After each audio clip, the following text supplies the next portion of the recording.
මා යන මේ ගමන සැබෑවක්ද? නැතිනම් මා දකින සිහිනයක් පමණක්ද? එහි වෙනස මටම නොතේරෙයි. යථාර්ථයත් මායාවත් අතර වෙනස තුනී ඉරක් නම් ඒ තුනී ඉර මා සිත තුල බොඳ වී ඇති බැව් පමණක් මට හැඟෙයි. බොඳ වූ රූපය තුල මට මා දිස්වන්නේ තුවාල ලද සතකු රිසිසේ මිය යාමට උගේ ගුහාව තුලට ඇදෙන විලාසේනි.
මොකද අප්පු ලයිට් ගිහිල්ලා?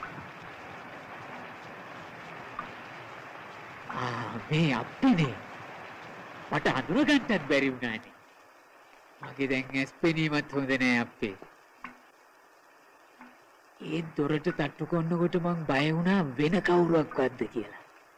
ලාම්පු නිවලා ගෙවල් ඇතුළටම වෙලා ඉන්න කියලා හැම ගහක් ගලකම කොලාලෝලා අප්පේ.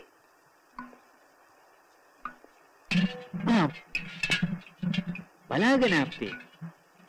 ඉන්ක මං ඉටිපන්දන් ටිකක් අරගෙන එන්න.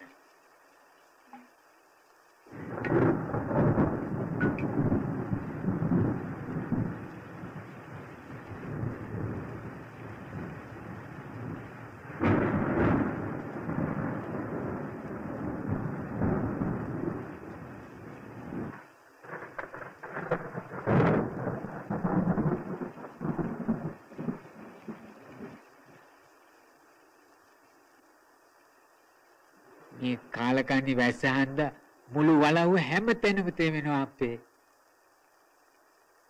ලාම්පු පත්තු නොකලට කමක් නෑ නේද අප්පේ? තව එළි වෙන්නත් මහ වෙලාවක් නෑනේ.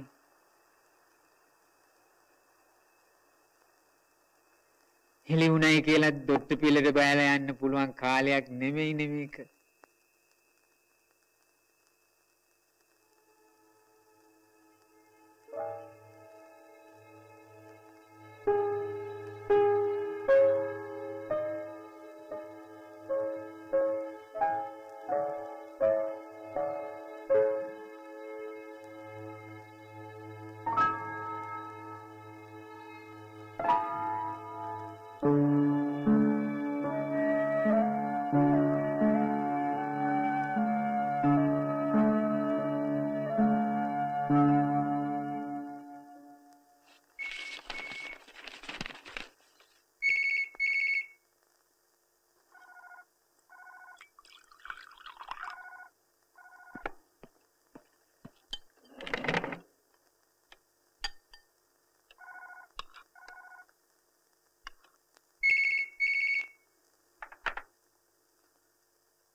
හලෝ තමයි.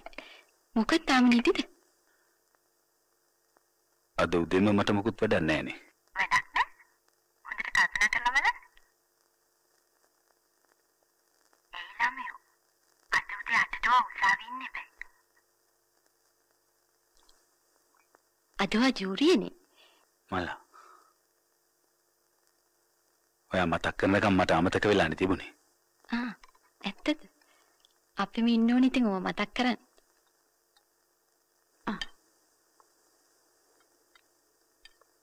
තුව සුවිසාලට අද ඩිනර් වලට එන්න කියන්නකෝ.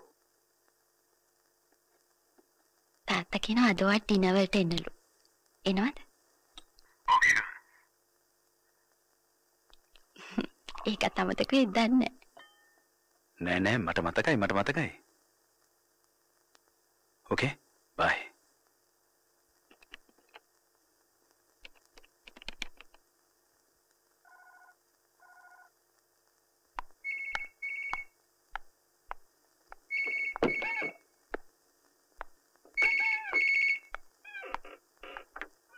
Hello? Yes? මම අද ඔෆිස් එකේ නෑ. කාට හරි අපොයින්ට්මන්ට්ස් දීලා තියෙනවා නම් ඒවා කැන්සල් කරලා දාන්න. Okay.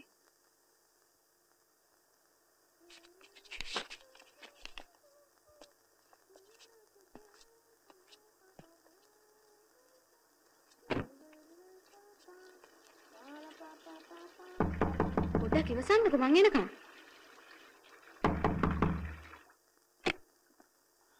මට අද උදේම හදිසි වැඩකට යන්න තියෙනවා මේ ගර්ල්ෆ්‍රෙන්ඩ් කෝල් එකක් දුන්නාමයි මතක් වුණේ. I'm sorry about it. Bye.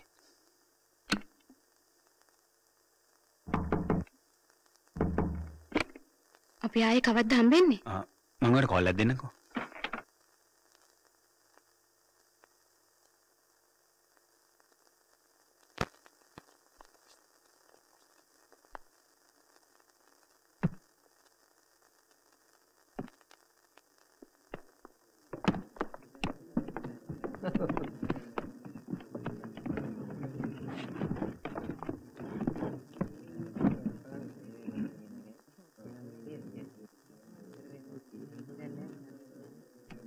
උසාවිය නිශ්ශබ්ද වෙන්න.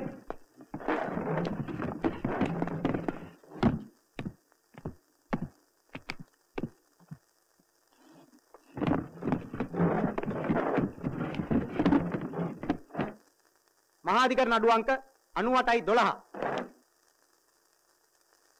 උතුමාණෙනි බුද්ධිමත් ජූරි සභික මහත්ම මහත්මියනි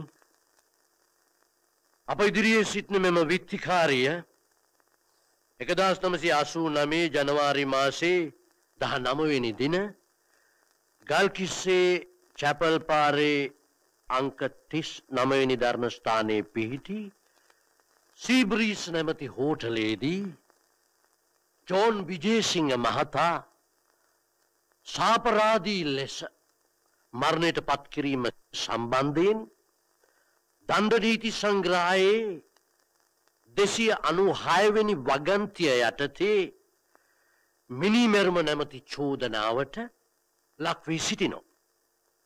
එම චෝදනාව ඔප්පු කිරීම සඳහා පැමිණිල්ලේ පළමුවෙනි සාක්ෂිකරු හැටියට සීබ්‍රීස් හෝටලේ කළමනාකාර තැන්පත් පල්ලිය මුල්ලගේ ලයනල් රණසිංහ මහතා කැඳවීමට මම සූදානම්. පැමිණිල්ලේ පළවෙනි සාක්ෂිකරු පල්ලිය මුල්ලගේ ලයනල් රණසිංහ.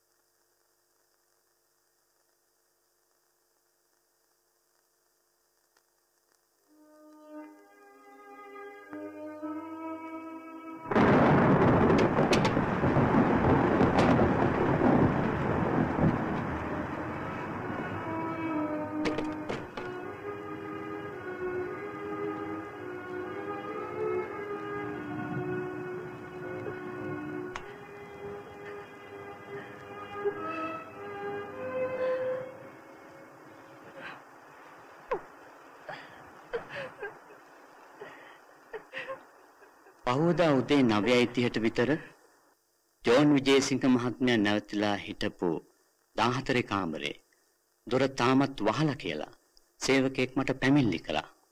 ඉතින් තමා මොකද කළේ? මම ගිහින් කාමරේ දොරට තට්ටු කළා ස්වාමීනි. කාමරය ඇතුලෙන් කිසිම සද්දයක් ආවේ නැහැ.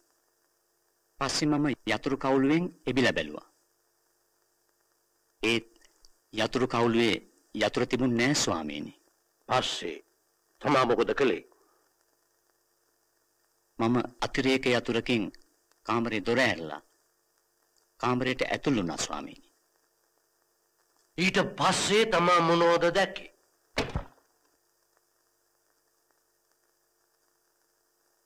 ජෝන් විජේසිංහ මහත්මයා ඇඳ උඩ වැටලා ඉන්නව දැක්ක ස්වාමීනි.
මම මේ කියන සාක්ෂිය සැබෑය සම්පූර්ණ සැබෑය සැබෑවක් මිස බොරුවක් නොකියන බවට දිවුරා සාතික කරමි. ජෝන් විජේසිංහ මහතා ඔබ හඳුනාගත්තේ කෙසේද? එයා මං වැඩ කරපු හෙල්ත් ක්ලබ් එකට නිතර යනවා එනවා.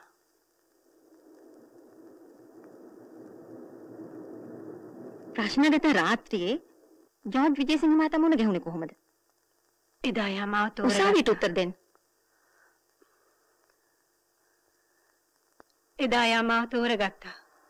එයා බීලා හිටියේ.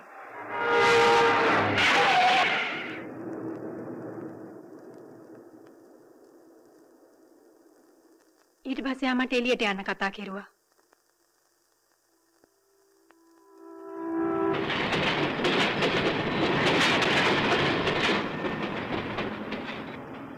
එයා මාව ගල්කිස්සේ සීබ්‍රීස් හෝටලෙට එක් කරගෙන ගියා. එතන තා විස්කි බෝතලයක් ඕඩර් කළා. ඊට පස්සේ මොකද වුනේ?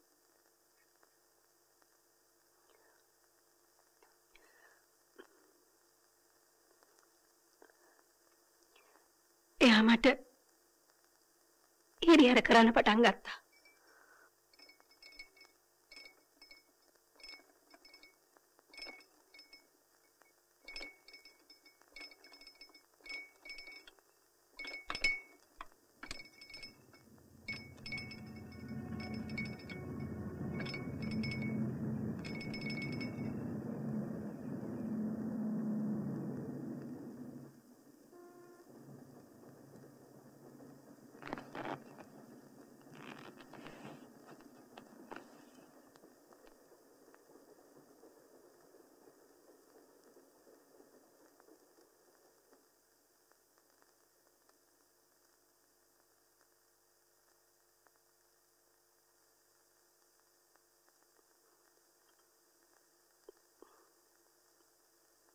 ඊට පස්සේ එයා මට තවත් කරදර කරයි කියලා හිතුන නිසා නිදිපැති.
එපමණයි ස්වාමීනි.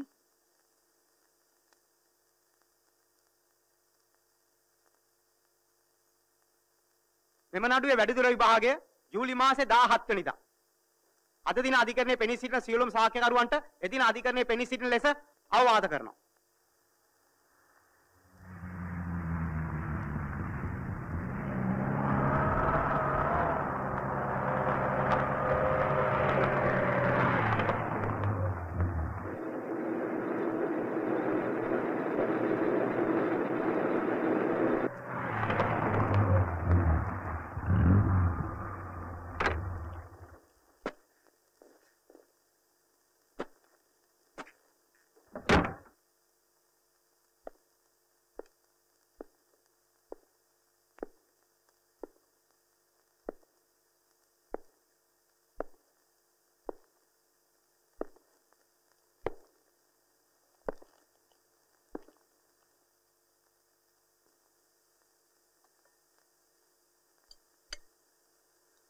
ලොකු අම්මේ ඇමරිකන් කාරයෝ දෙවෙනි ලෝක මහයුද්ධයේදී පාවිච්චි කළා වගේ 5 ගුණයක බෝම්බ දැනට වියට්නාමයට දාලා තියෙනවා.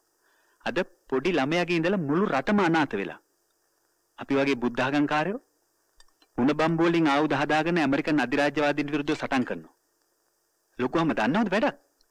අපි ඊයේ කැම්පස් එකේ ඉඳලා පෙරපාලියකින් ගිහින් ඇමරිකන් එම්බසිය වැටලුවා. උන්ගේ කොඩිය බිම දාලා වියට්නාම් කොඩිය ඉස්සුවා. ඒකට බය වෙච්ච ආණ්ඩුව මොකද දන්නවද කළේ? පොලිසිය දාලා අපිට ගස්සලා කැම්පස් එක වහලා දැම්මා.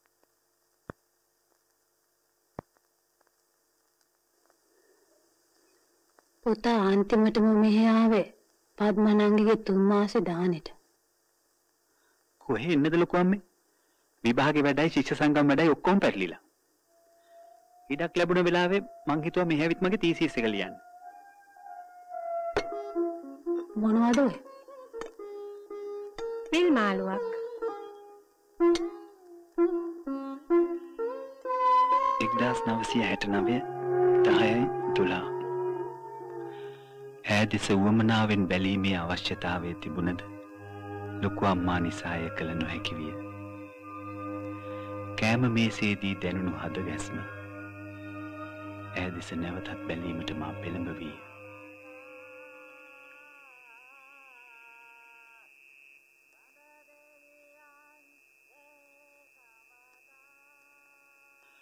හෙට අලුයම මාගේ උපාධි නිබන්ධනය ලිවීම ආරම්භිය යුතුය. කුඹුරු පනත අඳ ගොවියා ඉහළට ඔසවා තබනු ලැබුවද ඔවුන්ගේ දූපුතුන් නිදහස් අධ්‍යාපනයේ පිහිටෙන් ලද උගත්කමට සරිලන රැකියා නොමැතිව ආපසු කුඹුරටද බැසීමට නොහැකිව අසහනයට පත්ව කැරලි ගසන බව මාගේ උපාධි නිබන්ධනයේ තේමාවයි.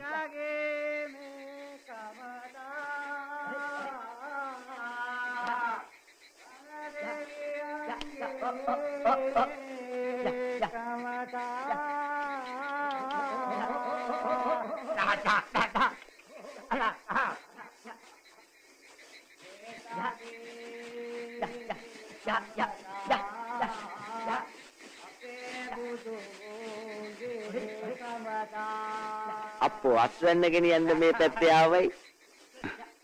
නෑ මම මේ හදිස්සියේ නිවාඩුවක් ලැබුණ හින්දා මේ පැත්තේ ආවා.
අප්පට මානසික ඇතිනේ දැන්.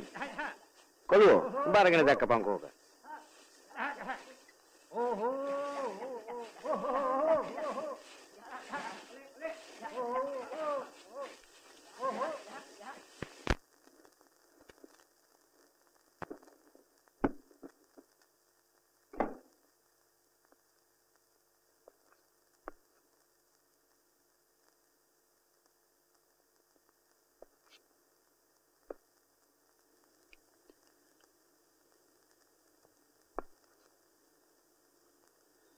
මිනිහ කමාරු වැටුනම hina වෙන එක හරියද? මං ඉනාම නියමාරු වැටෙන හින්දා නෙමෙයි. එහෙනම් අවුරුදු ගානකට පස්සේ දැක්ක හින්දායි.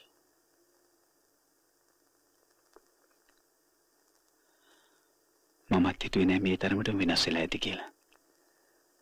කොයි තරම්ද? ලස්සන වෙලා තියෙන තරම්.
මොකක්ද සුයිසයිඩ් කේස් එක?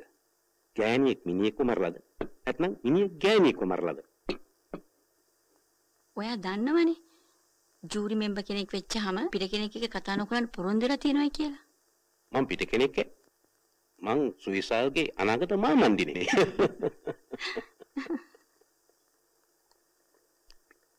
හොඳයි.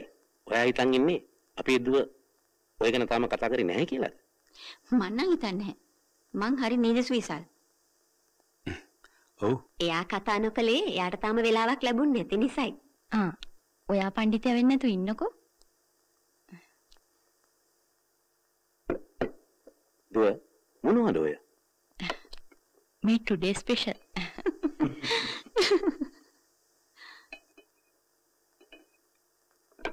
Thank you.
For your signature, sir.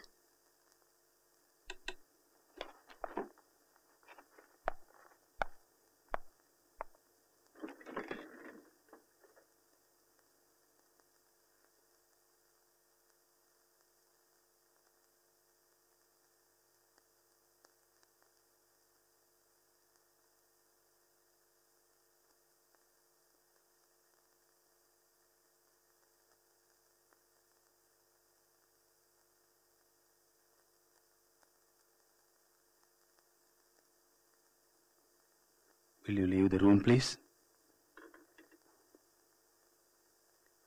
Will you leave the room, please?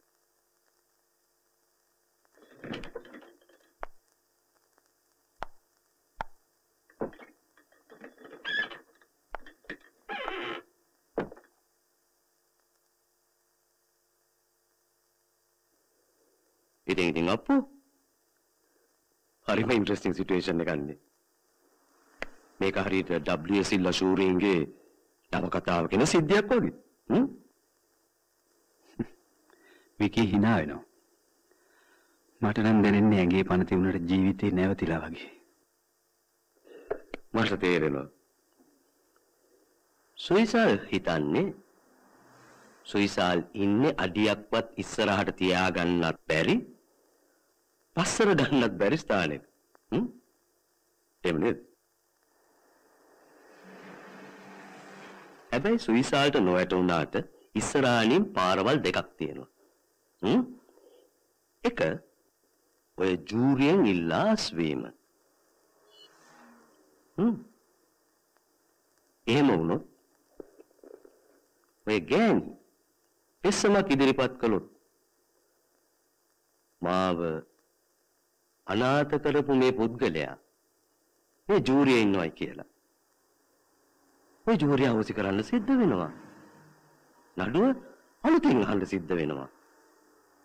එතකොට සුයිසාලෝ කියන යට ගිය සිද්ධිය නිකම් එළි වෙනවා. එතකොට සුයිසාල්ට මුණ දෙන්න වෙන ප්‍රශ්න ගැන මං අමුතුවෙන් කියන්න ඕනේ නේද?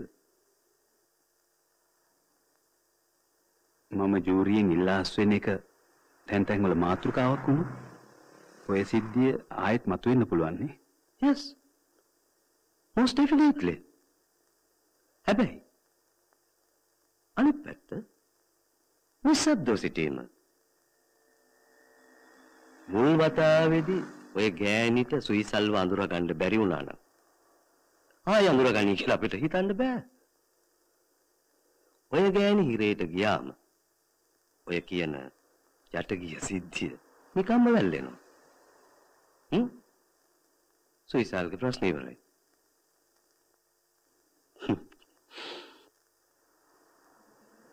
හැබැයි අපෝ එක පොඩි කොස්සක් තියෙනවා.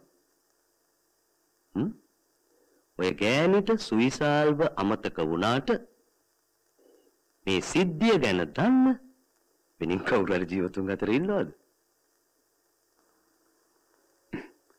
ඔය සිද්ධිය මං හිතන්නේ ජීවතුන් අතර ඉන්න එක්කෙනෙකුට දන්නේ ඔය ගෑණිගේ තාත්තා විතරයි.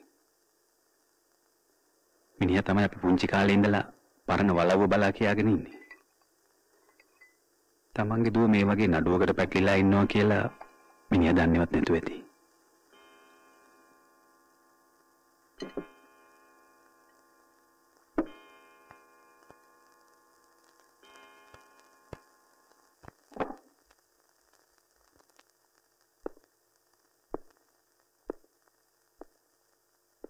තමාගේ නියම නම පියුම් වීරසිංහද?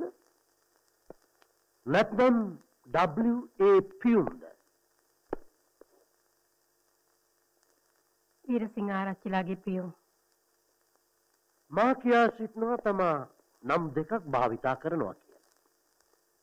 පියුම් වීරසිංහ, W.A. පියුම්. දවල්ට ඩොන් ජුවන්, රාට ගල්මික. උතුමාණනි Dr. Jekyll සහ Mr. Hyde වගේ. හොඳයි. තමා පැවසුවා තමා මියගිය ජෝන් විජේසිංහ මහතා හොඳින් දැන සිටි බව. ඔව්. ඔහු හෘද රෝගියෙකු බව. නෑ මන් දැනගෙන හිටියේ නෑ. තමා ළඟ නිතරම නිදි පෙති තබාගෙන සිටිනවාද? ඔව්. ඇයි? මට නිින්ද යන්නේ නැතුකොට පාවිච්චි කරන්න. තමා වරකට කොපමණ නිදි පෙති ගන්නවද? එකයි. ඒ කියන්නේ මිලිග්‍රෑම් 5ක පෙතක්. ඔව්. තමා ජෝන් විජේසිංහ මහතාට නිදි පෙති කොච්චර දුන්නද?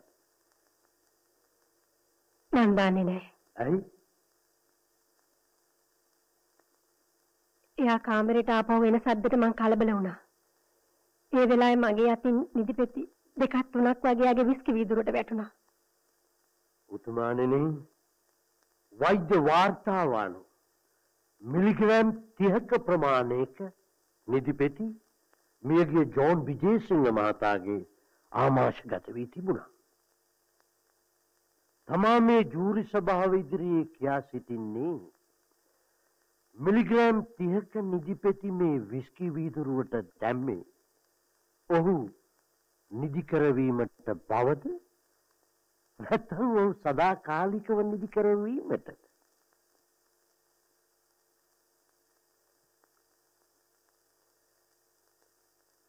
මට යාව මරන්න ඕන කමක් තිබුණේ නෑ. මට ඕන උනේ යාව නිදි කරවන්න විතරයි. නෑ.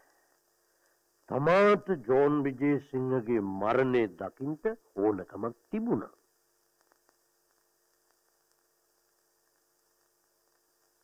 තමාගේම සාක්කිය අනුව ජෝන් විජේසිංහ මහතා මුත්‍රා කිරීමට ගිය අවස්ථාවේදී මේ නිදිපෙති විස්කි වලට කලවම් කළේ. නමුත් ඊට පෙර තමා හිතාමතා මේ අධිකරණයට වසන් කළ සිදුවීමක් සිදු වුණා. මා යෝජනා කරනවා තමා ජෝන් විජේසිංහගේ කලිසම් සාක්කු අද බැලුවා. නෑ මං ඇද්දේ නෑ. නැත්නම් මේ පර්ස් එකේ තිබුණු මුදල් වලට මොකද වුනේ? මේ මුදල් දැක්කම Tamanට තණ්හාවක්, යම් කිසි චේතනාවක් ඇති වුණා මේ මුදල් නතු කරගන්න.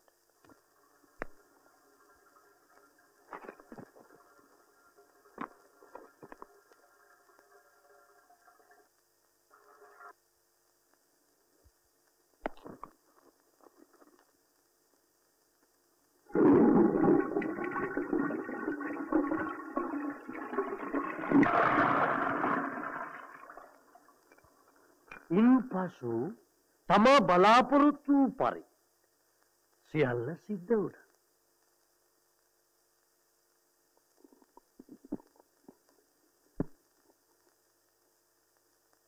මං සල්ලි හොරකම් කරේ නැහැ. මං ගත්තේ මගේ ගාන. ඒ ගත්තේ තියා මැරුණාට පස්සේ ඒ පොරොන්දු වෙච්ච ගානවත් පර්ස් එකේ තිබුණේ නැහැ. ඒ කියන්නේ තමා මුදල් සොරකම් කළ බව තමා පිළිගන්න. මං ගත්තේ මගේ ගාන.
අපි මම බය වුණ තරමයි.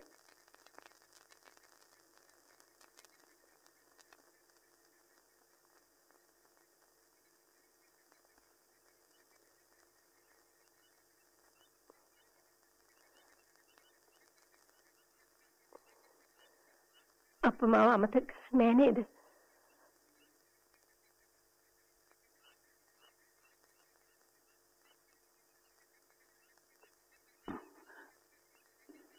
මොකද මේ ලැජ්ජ නැද්ද?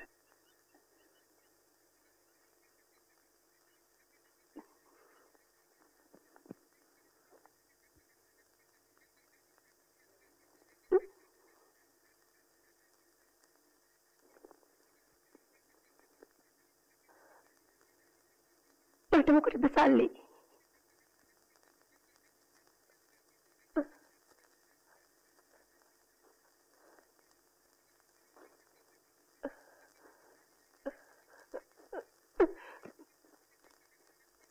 අප්පෝ වෙත ලියමි.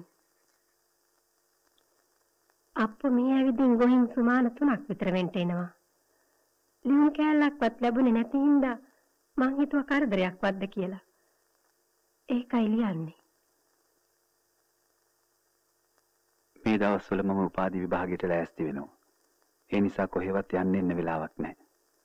ඉඩක් ලැබුණ හැටියේ මම එනවා. ලියුම් ලියන්න එපා.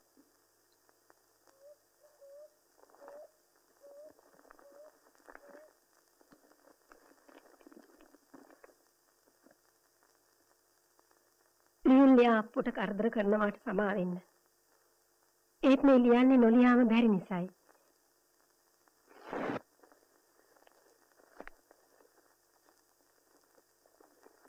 අප්පු මට හැබැද්දියක් වෙලා.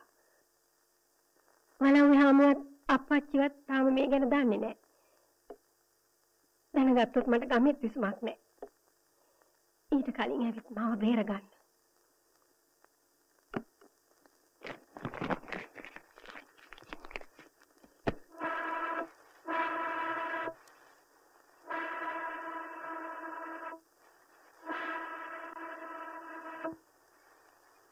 අප්පෝ තව ටික දොහකින් මගේ තත්ත්වේ කාගෙන්වත් වහංගු කරන්න බැරි වෙයි. එහෙම වුණොත් මට වහ ටිකක් බීලා මැරෙන්නයි වෙන්නේ. මට දරුවෙක් උපදින්න ඉන්නවා කියලා දැන් ගමේ හැමෝම දන්නවා. අප්පච්චි මාව දකින්න හැම වෙලාවෙම මට ගහනවා. දැන් මට වෙලා තියෙන්නේ අප්පෝ හොයාගෙන එන්නයි.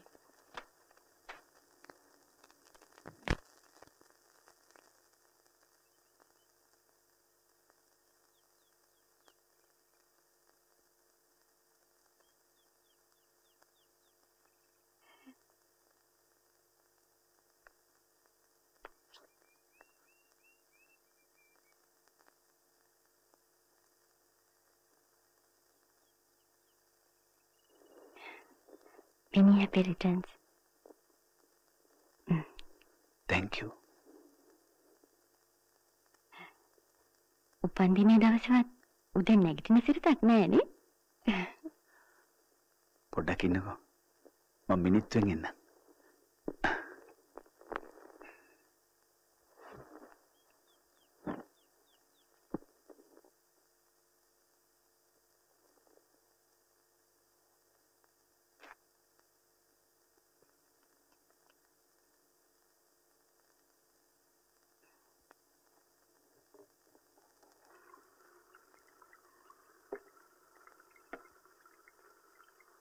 මිනිහෙක්ගේ ජීවිතය පටන් ගන්න අවුරුදු 40න්ලු. මාත් හිතාගෙන ඉන්නේ එහෙම තමයි.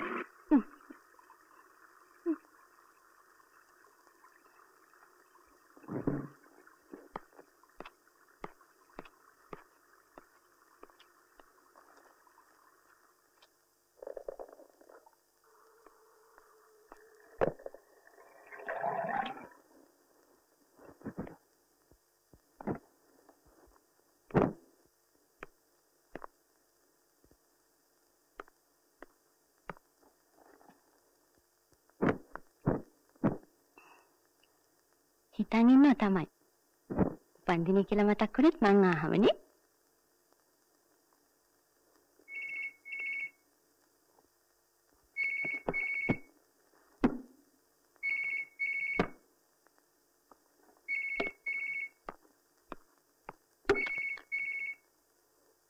හලෝ.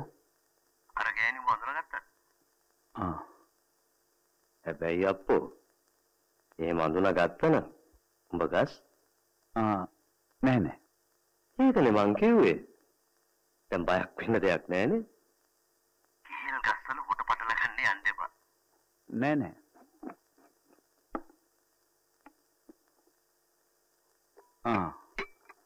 ඔව් නේද?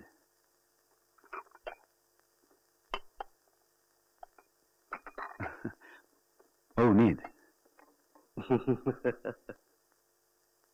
ඉතින් අපිට සලකන්නේම අදහසක් නැද්ද? මම විකීව රැට ක්ලබ් එකේදී හම්බ වෙන්නම්කෝ. රයිට්.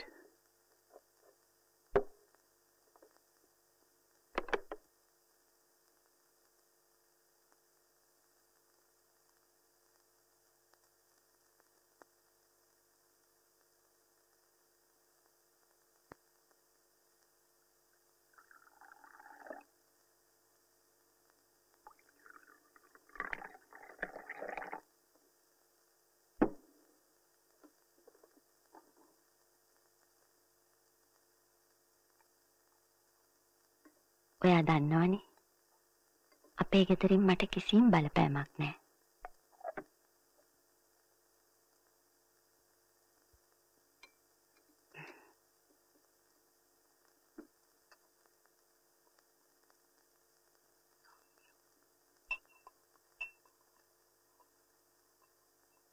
ඒ වුණාට ඉතින් කල් ගත වෙනවා කියන්නේ අපි තව වයසට යනවා කියන එක නේද?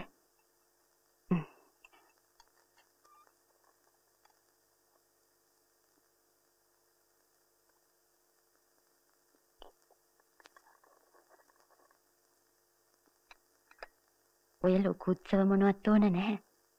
අපි පොඩියට මොනවා හරි කරලා මේක ඉවරයක් කරලා දාමු.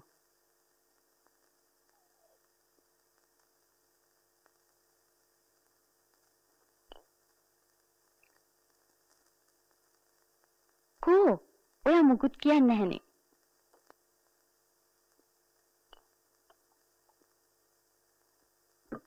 සාමාන්‍යයෙන් වෙන්නේ ඔයා මතක් කරනවා මම ක්‍රියාත්මක කරනවා. එහෙනම් මං කියන දේ ක්‍රියාත්මක කරනවද? ඔව්.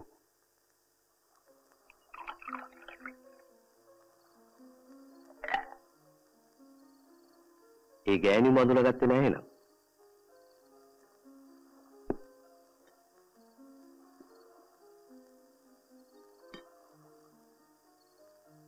උඹ හිට නිදහස්. ඒක එසේම වේවා කියලා මමත් ප්‍රාර්ථනා කරනවා.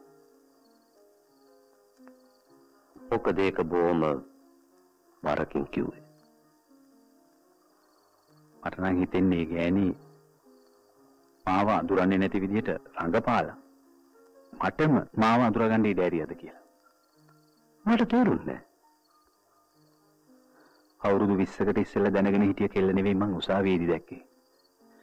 ඒ ගෑණි ඇවිදින මලමිනියා. ඒ ගෑණි වේ තත්ත්වයට ඇදලා දාන්න මාත් වගේ කියන්න ඕනේ නේද කියලා වෙලාවකට මට හිතෙනවා. සුයිසාල්. ඊට අවුරුදු 20කට උඩදී හිටපු උඹ නෙවෙයි දැන් මෙතන ඉන්නේ. මාත් එහෙමයි. මට මතකද අවුරුදු 20කට උඩ අපි ඇමරිකන් එම්බසි එක වටලා පුදා. උන්ගේ කොඩිය බිම දාලා පාගලා අපි වියට්නාම් කොඩිය ඉස්සුවා. මොකද මතක නැත්තේ? විකිනේ ලීඩ් කළේ. අද අපි ඒ වගේ දෙයක් කරයිද? නෑ.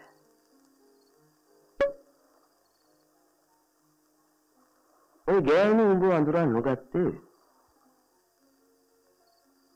උඹ මතකවත් නැති නිසා වෙන්න පුළුවන්. වෙන්න පුළුවන්. ඒ ප්‍රශ්නේ එක නෙවෙයි. හැමදාම හැමදේම අමතක කරගන්න මට මාව මතක් වෙන්න පටන් අරගෙන.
උතුමාණෙනි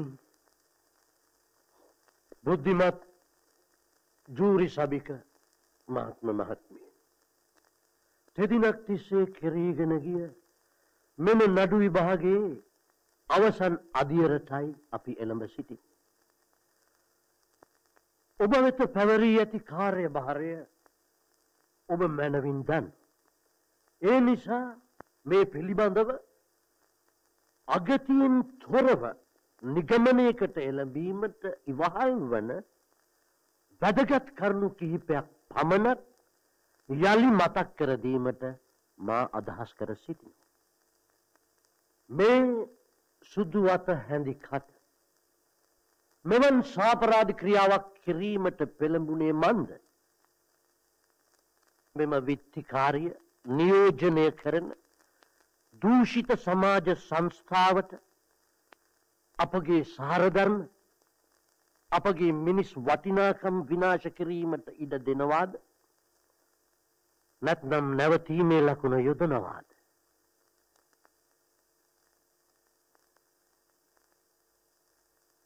විත්තිකාරිය නිර්දෝෂී කියලා පිළිගන්න තීන්දුවට අපි එහෙනම් ඡන්දය විමසලා බලමු. මිනිමැරීමේ වරදට විත්තිකාරිය වැරදිකාරිය කියලා පිළිගන්න තීන්දුවට අපි එහෙනම් ඡන්දය ගමු.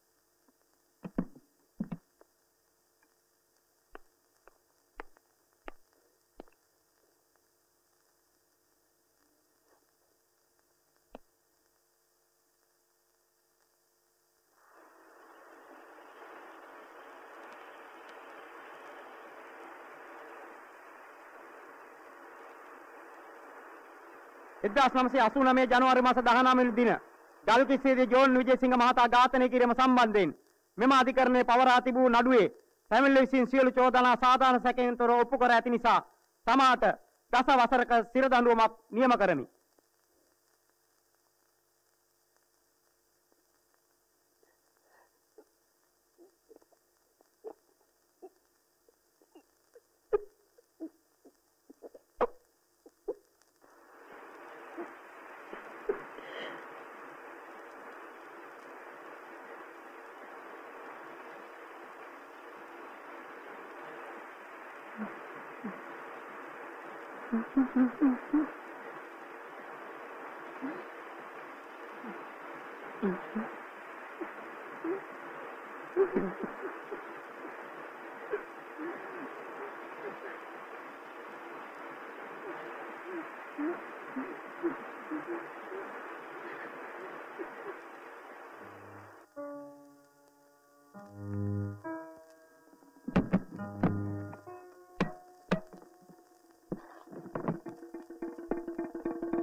අපිට කරන්න දෙයක් නැහනේ.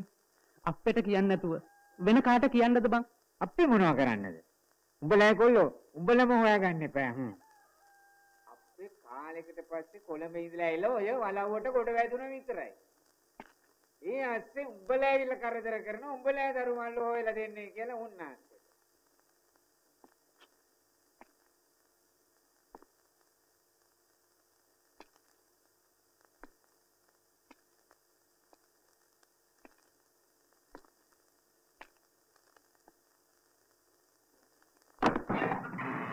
නම් කරදර කරන්න බෑ උන්නාන්සේට ඒවා ගැන කියලා.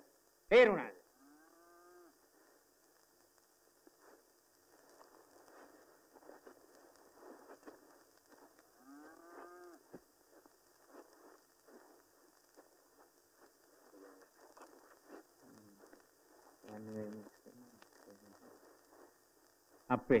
අපිට මොකක්ද එකක් කියන්න තියෙනවා කියන්නේ මුන් නැහැ. කර කියා ගන්න දෙයක් නැතුවයි අපි මේ ආවේ අප්පේ. අද වෙනතුරු ආරංචියක් ඇත්තෙම නෑ අපේ. අරන් ගිය තැනකින් අපේ කොල්ලෝ ටික බේරලා දෙන්න අප්පේ. මං පුළුවන් දෙයක් කරන්න බලන්නම්. අද තත්ත්වයේ හැටියට අපිටත් වැඩි යමක් කරන්න පුළුවන්ද කියලා නම් සැකයි.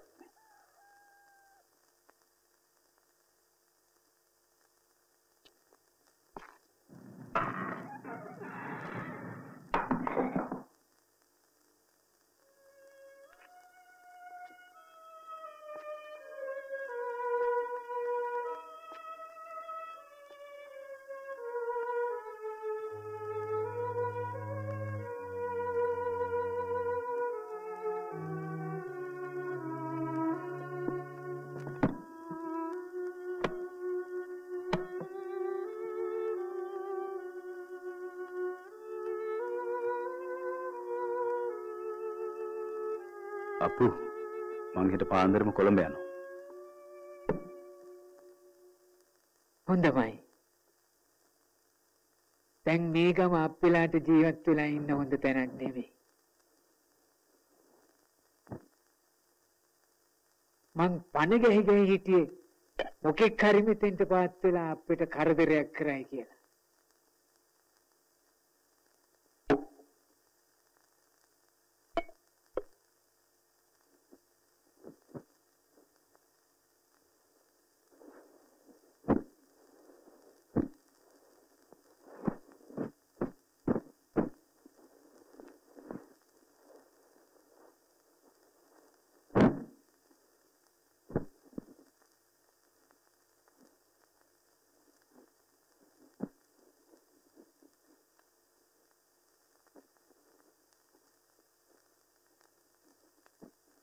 අපේ කෙලී ගැන එහෙම ආරංචියක් නැද්ද අපේ?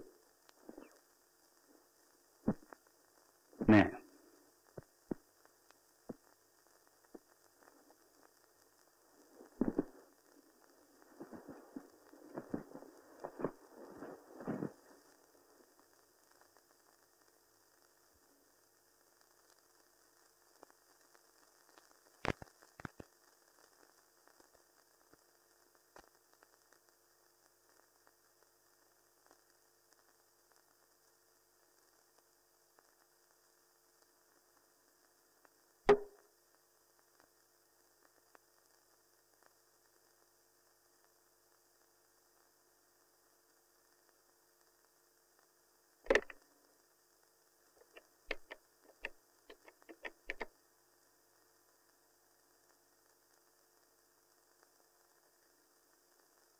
අද හැන්දෑවට අපි හම්බෙමුද?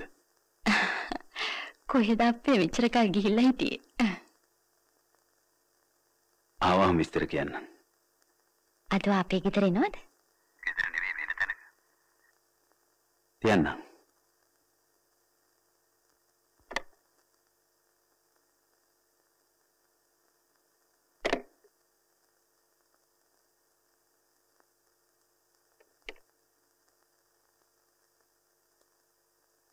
මේ තැනත්ත කරලා තියෙන වැරැද්ද බොහෝම බරපතල එකක්. ඒක තමුන් මූලිකව තේරුම් ගන්න ඕන. හලෝ විකි මට ලොකු උදව්වක් ඕනේ. හලෝ අප්පෝ මොකද ආයෙත් අමාරු දාපු ගෑනු කෙනෙක්ගෙම හම්බුණාද? නෑ. මම අමාරුවේ දාපු ගෑනු කෙනාව මට බේර ගන්න ඕනේ. මට තේරෙන්නේ නෑ. ඒ මොකටද? මේ ගෑනු කෙනා වෙනුවෙන් විකි ඇපීල් එකක් දාන්න. මම වියදම් කරන්න. සුයිසල්. ඔය ප්‍රශ්න දැන් ඉවරයි නේද? ඉතින් මොකටද ආපහු ඔක ගොඩ ගන්න හදන්නේ? ඒක උඹට කිව්වට තේරෙන්නේ නෑ. උඹටයි තේරෙන්නේ නැත්තේ සුයිසල්. පොඩි ළමෙක් වගේ හැසිරෙන්න ගියොත් උඹට වෙන දේ. මට වැඩ තියෙනවා. පන් තියෙනවා.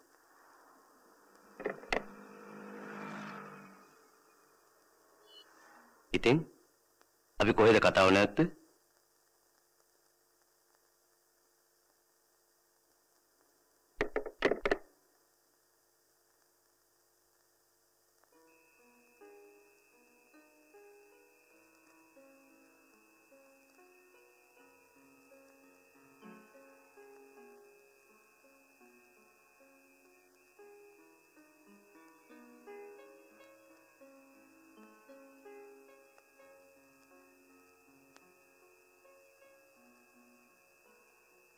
අපි ජීවිතය අලුතෙන් පටන් ගමු.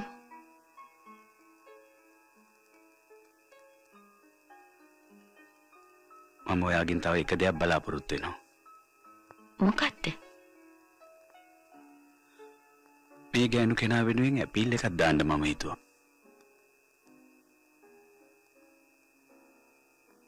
මම දාන විදිහටම නෙවෙයි. වෙන කෙනෙක් ලවා දාන විදිහට.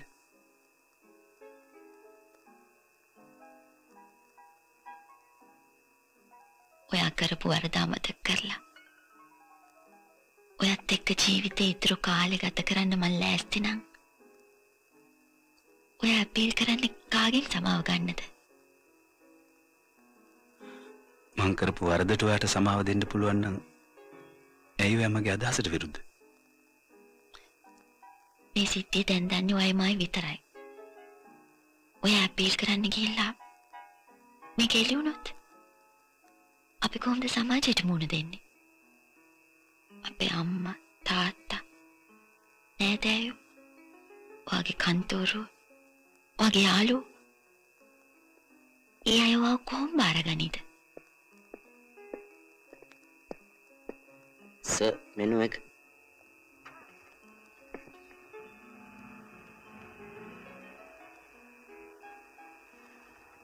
ඔයා ඒ ගෑනු කෙනාට තාමත් ආදරේද? මං ඩිනර් ඕඩර් කරන්නම් පස්සේ.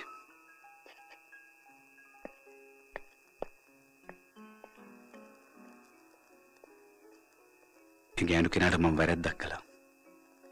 ඒක හදාගන්න හදනකොට හැමෝම මට විරුද්ධ වෙන්නේ මොකද?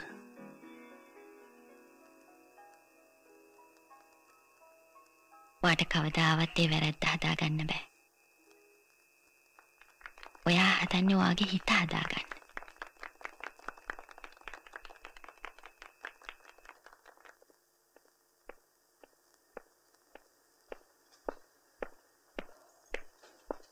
එක්දස් 546 එක්දස් 546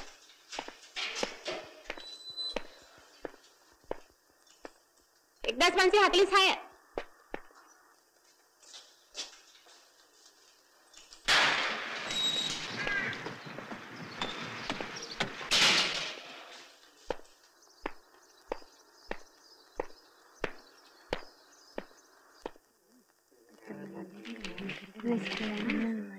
කොයි කාලයක් මේ දුක ඉවසන්නද දුවේ? තව අවුරුද්දයි නේ අපි ඉවසන්න තියෙන්නේ. අනිවාර්යයෙන්ම තින් ස්කෝලර් කරනවා. ස්කෝලුවට මේ වඩ සලකනවද? තාත්තා ටිකක් මේ දවස්වල අස්සනේ තියෙනවා. තාත්තට ටිකක් අස්සයි කිව්ව දුව බලන්න. අනිසරේ එනකොට තාත්තා මම එක ගන්න ලකුණන් ගියේ කොහමද? එයා දැන් නොනවලි සතහන්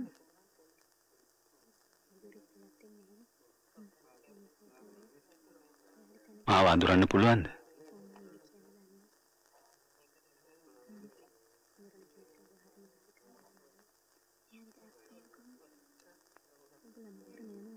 මං ආවේ ඔයාට උදව් කරන්න. උදව් කරන්න? මහත්තයා හිතනවද මං මේ මිනිහව හිතාමතා මැරුවා කියලා? මහත්තයාත් එහෙම හිතුව නිසානේ මාව හිර ගෙදරට එව්වේ. මං ඔයාව හම්බෙන්න නීතිඥ මහත්තයෙක් එවන්නම්. ඒ මහත්තයා ඔයා වෙනුවෙන් ඇපීල් කරાવી. මට මහත්තයාගේ උදව් ඕනේ නැහැ.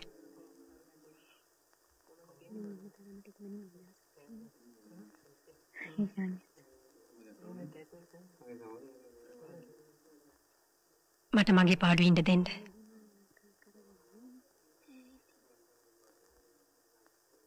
ඒ මහත්තයා මෙහෙම ආවේ.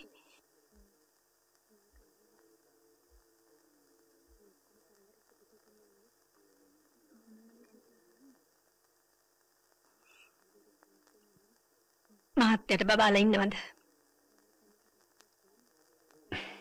නෑ. මං කසාද බැන්දේ නෑ.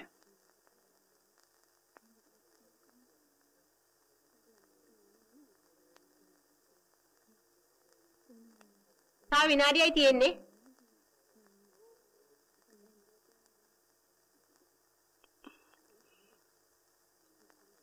මට මහත්තයාගේ පුතෙක් හම්බ වුණා. දරුවා සුමානියයි ජීවත් වුණේ. මම අප්පු හොයාගෙන කොළඹට ආවා.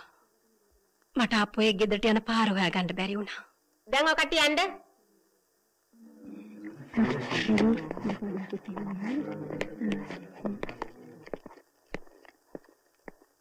මහත්තයා ආයෙත් කවදාවත් මාව බලන් දෙන්න එපා.